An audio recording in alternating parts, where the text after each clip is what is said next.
Welcome to my expat stories. This one's going to mess with your head because the scam isn't where you think it is.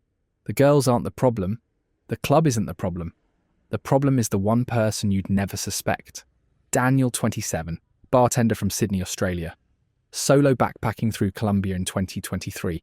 Met a local guy named Oscar at a hostel in Santa Marta. They became mates instantly. Hit the beach together. Got pissed together. Went to Rodadero together.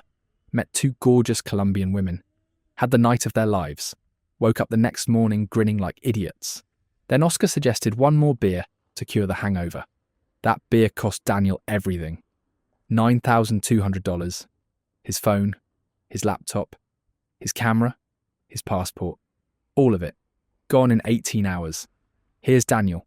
I landed in Santa Marta with a backpack, $10,000 in my account, and absolutely no plan beyond seeing the Caribbean before heading inland. I've been bartending in Sydney for 5 years. Saved up, quit my job, told my mates I'd see them in 6 months. Colombia was stop number 3 after Mexico and Panama. Everyone back home said, be careful. Everyone said, don't trust anyone. I nodded and said, yeah, I know.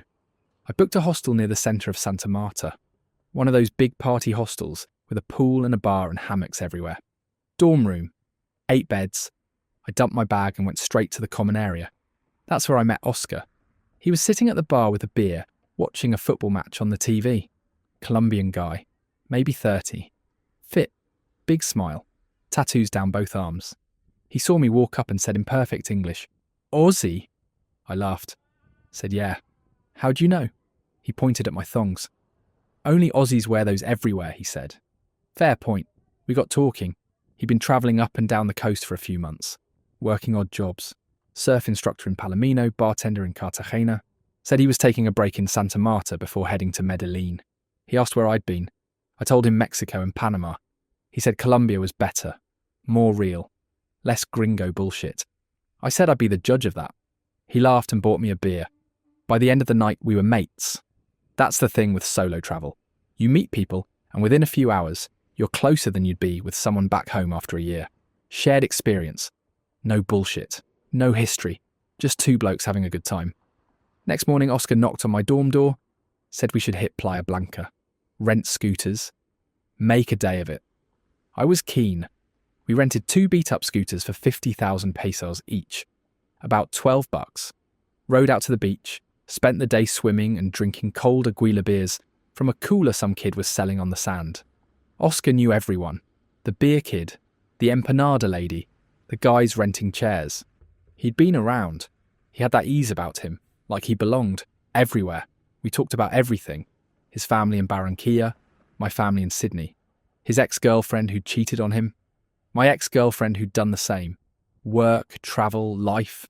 The kind of conversations you have when you're a bit drunk and the sun's setting and everything feels possible. By the time we rode back to Santa Marta, it was dark and I was sunburnt and happy as hell. That night we hit a bar in town. Local spot, no tourists. Oscar knew the bartender. Got us free shots. We met some of his mates, Colombian guys. Friendly. We played pool. Drank aguardiente. I was having the time of my life. At one point, Oscar pulled me aside and said, "You're all right for a gringo." I said, "You're all right for a local." We both laughed. Day 3, Oscar said we should check out Rodadero. It's the beach town just south of Santa Marta. Cheaper. More local. Better nightlife if you know where to go. I said, let's do it. We took a bus down, 3,000 pesos, less than $1. Rodadero was grittier than Santa Marta. Smaller buildings and more street vendors. But the beach was packed and the vibe was good. We grabbed lunch at a spot right on the sand. Fried fish, patacones, cold beer. Oscar said we should stay out that night. Hit the clubs. I said I was keen, but I didn't have any decent clothes. He said, mate, no one cares. Just wear what you've got. We went back to the hostel in Santa Marta to shower and change. Oscar said he knew a spot in a Rodadero. A club called La Brisa. Said it was where the locals went, not the tourist traps. I trusted him. Why wouldn't I? He'd been solid for 3 days. Showed me around. Paid for half the shit we did, even though I offered. Never asked me for money. Never made me feel like a walking ATM. He was just a good bloke. We got to La Brisa around 11 p.m. The place was heaving. Salsa music. Reggaeton. People dancing everywhere. The bar was packed. Oscar ordered us rum and cokes. We stood near the edge of the dance floor watching. That's when I saw her. Valentina. Tall, dark hair, wearing a tight black dress that made every bloke in the place turn his head. She was dancing with her friend. Another stunner. Shorter, curvier. Both of them moving like they were born doing it. Oscar saw me staring. He grinned. Said, "You want to talk to them?" I said, "Bloody oath I do." He said, "Come on then." We walked over. Oscar said something in Spanish. The girls laughed. He introduced me. Valentina, Camila, both from Barranquilla, down in Rodadero for the weekend. Valentina spoke decent English. Camila not so much, but she smiled a lot, and that was enough. We danced, bought them drinks. They bought us drinks back. Valentina was into me. I could tell. The way she looked at me, the way she touched my arm when she laughed. Camila was all over Oscar, grinding on him, whispering in his ear. We were all having a mad time. Around 2 a.m, Valentina pulled me close and said, "You want to go somewhere?" I said, "Like where?" She said, "Your place?" I looked at Oscar. He was making out with Camila against the bar. I tapped his shoulder. He looked at me. I said, "Mate, the girls want to come back to the hostel." He grinned, said, "Let's go." We got a taxi back to Santa Marta. All 4 of us crammed in the back. Valentina on my lap. Camila on Oscar's. The driver didn't give a shit. We were laughing the whole way. Got back to the hostel around 3 a.m. Oscar and I shared a 4-bed dorm. The other 2 beds were empty that night. Perfect timing. We snuck the girls in. The guy at reception was half asleep, didn't even look up. I'm not going to give you every detail, but yeah. We had a good time. Valentina and I took one side of the room. Oscar and Camila took the other. It was loud, it was fun. No one was pretending it was anything more than what it was. 2 blokes, 2 girls. A good night. At some point I passed out. When I woke up around 8 a.m, Valentina was getting dressed. She kissed me on the forehead, said she had to go. Her friend was leaving. I asked for her number. She typed it into my phone. Said text me. I said I would. She smiled and left. Oscar was still asleep. Camila was gone too. I looked around the room, saw a little black thong on the floor near my bed. Valentina must have left it. I picked it up and laughed. Bloody souvenir. I shoved it in my bag. Figured I'd text her about it later. Maybe get a laugh out of it. I fell back asleep. Woke up again around 11 a.m. My head was pounding. Oscar was awake, sitting on his bed scrolling his phone. He looked up and grinned. "Mate," he said. "That was a proper night." I laughed. Said bloody oath it was. We talked about the girls for a bit. He said Camila was wild. I said Valentina was incredible. We were both grinning like idiots. I felt like I'd won the lottery. Colombia was everything people said it wasn't. I'd made a mate, met a gorgeous woman, had the night of my life. And nothing bad had happened. None of the horror stories, none of the scams, just good vibes. Oscar said we should have a hair of the dog, a beer to fix the hangover. I said, yeah, good idea. He said he'd grab some from the hostel bar.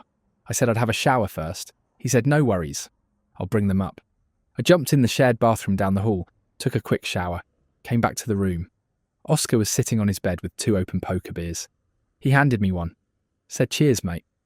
I said, cheers. We clinked bottles. I took a long drink. Tasted a bit off, but I figured it was just because I was hungover. I drank half the bottle. Sat on my bed. We were talking about what to do that day. Maybe hit the beach again. Maybe just take it easy. I was mid-sentence when I started feeling weird. Heavy. Like my body was full of sand. My vision went blurry. I tried to stand up. My legs wouldn't work. I looked at Oscar. He was watching me. Not smiling. Just watching. I tried to say something. My mouth wouldn't move. The room tilted. I fell back onto the bed. I fell back. The last thing I saw was Oscar standing up, walking over to my bag. Then everything went black. I woke up in the dark. My head felt like it had been split open. My mouth was dry as hell. I couldn't move at first. Just lay there trying to remember where I was. It took a minute for my eyes to adjust. I was still in the dorm room, still on my bed. But something was wrong. The room felt empty. I sat up slow. My whole body hurt. I looked around. Oscar's bed was empty. His bag was gone.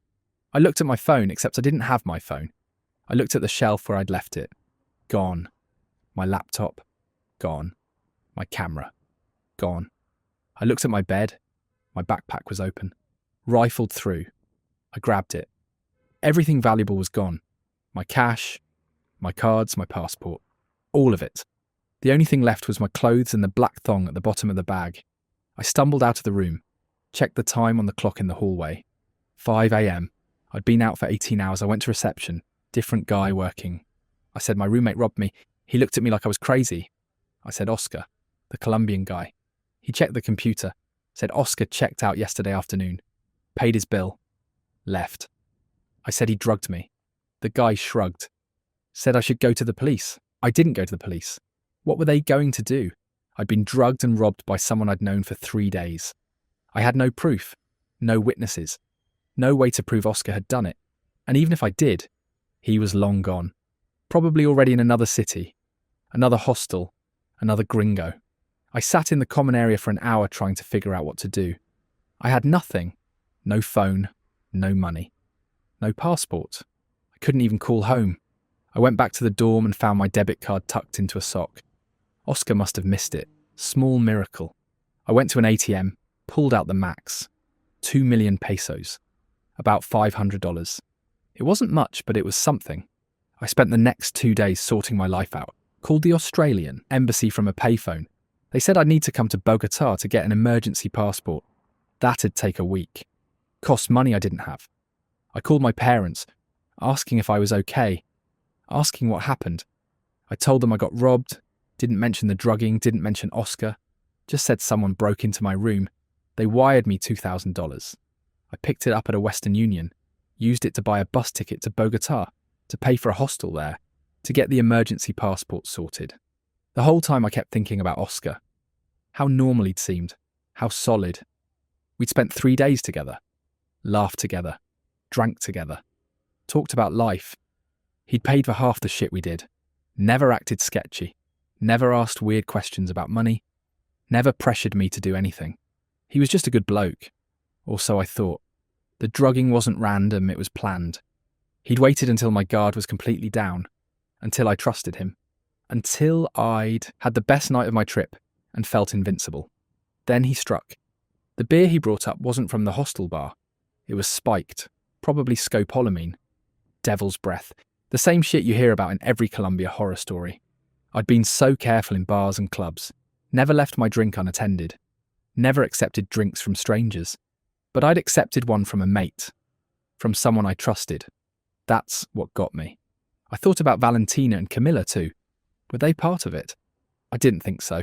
They'd given us their real numbers. They'd left in the morning like normal people. They hadn't asked for money or tried to scam us. They were just two girls having a good time.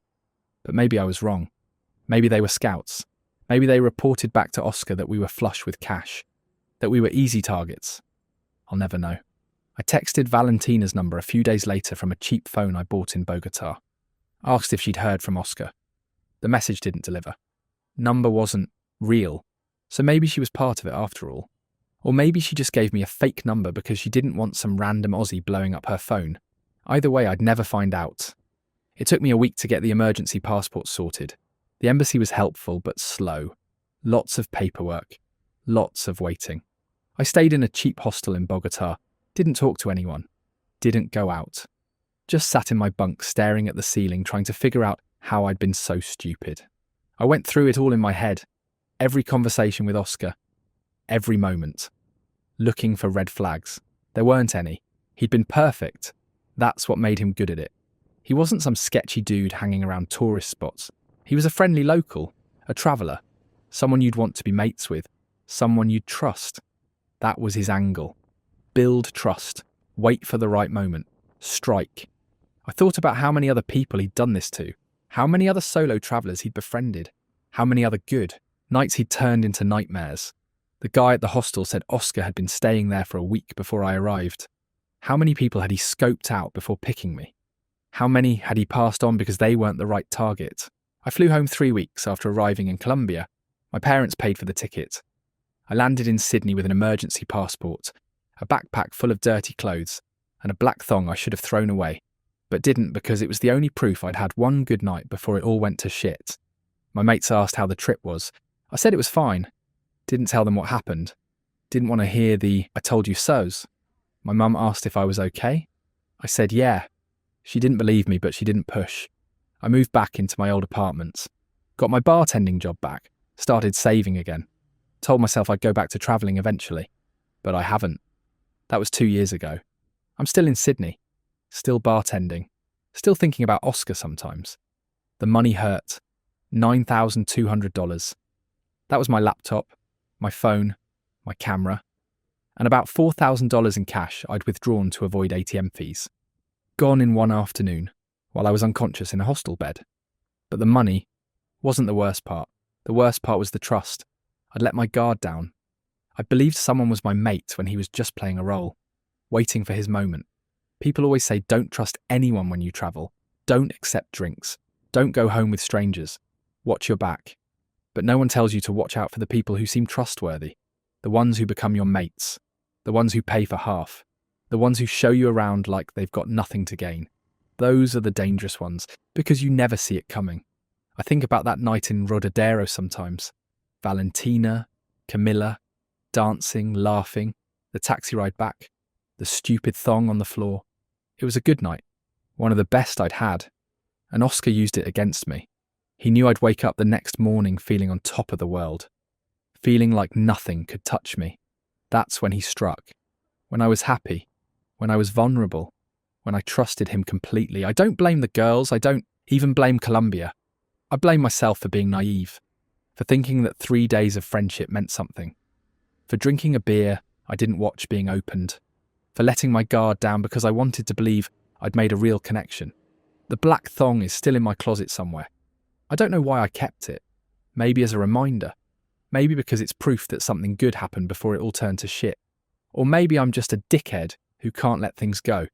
I'm 29 now, still in Sydney, still bartending, still saving. People ask if I'll travel again. I say yeah, maybe, but I don't mean it. I'm done. Colombia broke something in me. Not the country. Oscar. The idea that you can trust people just because they're friendly, just because they buy you a beer and show you around and laugh at your jokes. You can't. At least I can't anymore. Sometimes I wonder if Oscar thinks about me, if he remembers my name, if he feels anything at all. Probably not. I was just another job, another gringo with money, another Mark. He's probably in some other hostel right now, making mates, showing them around, waiting for the right moment, and some other idiot is going to trust him, just like I did. Daniel thought the girls were the danger. Turned out the real danger was the mate he made, the one he trusted, the one who waited until he was happy and vulnerable. That's the lesson. Sometimes the scam isn't where you think it is. This is my expat stories. Back soon with another.